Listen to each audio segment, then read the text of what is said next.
মহিলাদের জন্য ফ্রি বাস পরিষেবা পশ্চিমবঙ্গে চালু হওয়াতে খুশি মহিলা থেকে যাত্রীরা।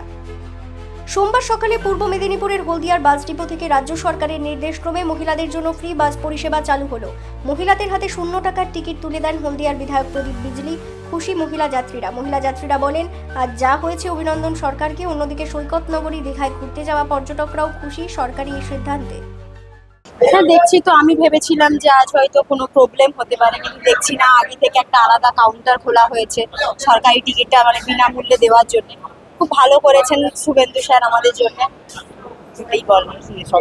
হ্যাঁ, ধন্যবাদ, অসংখ্য ধন্যবাদ জানাই। প্রকল্প চালু করার জন্য আরো কি বলবেন?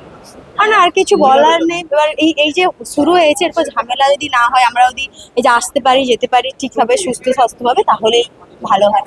ধন্যবাদ জানাই সব। প্রথমত মহিলাদের জন্য ফ্রি, সেটা খুবই ভালো, আমাদের পক্ষে অনেকই ভালো। কারণ অনেক সময় অনেক রকম প্রবলেম আমাদের ফেস করতে হয়, যেমন অনেক রকমই আছে লেডিস প্রবলেম, তো সেই জন্য করেছে ভালো। ভবিষ্যতে যাতে এটা কন্টিনিউ থাকে এটাই চাইবো। অবশ্যই ধন্যবাদ। প্রকল্প আরো কি বলবেন? প্রকল্প তো অনেক খুলেছে, এবার আস্তে আস্তে সবই তো হচ্ছে। আশা করি এগুলো সবই ফ্রুটফুল হবে। সরকারি বাস ফ্রি করেছে মহিলাদের জন্য, সবটাই ঠিক আছে, কিন্তু মহিলাদের সুরক্ষিতভাবে পৌঁছতে পারে এটাই আমি সরকারকে বলবো যেন রাখে। মহিলাদের জন্য সিট যেন থাকে, কারণ এর জন্য মহিলারা যদি সিট না পায় তাতে কোনো লাভ হবে না ফ্রি করে। আর সরকারকে এটাই বলবো ধন্যবাদের জন্য।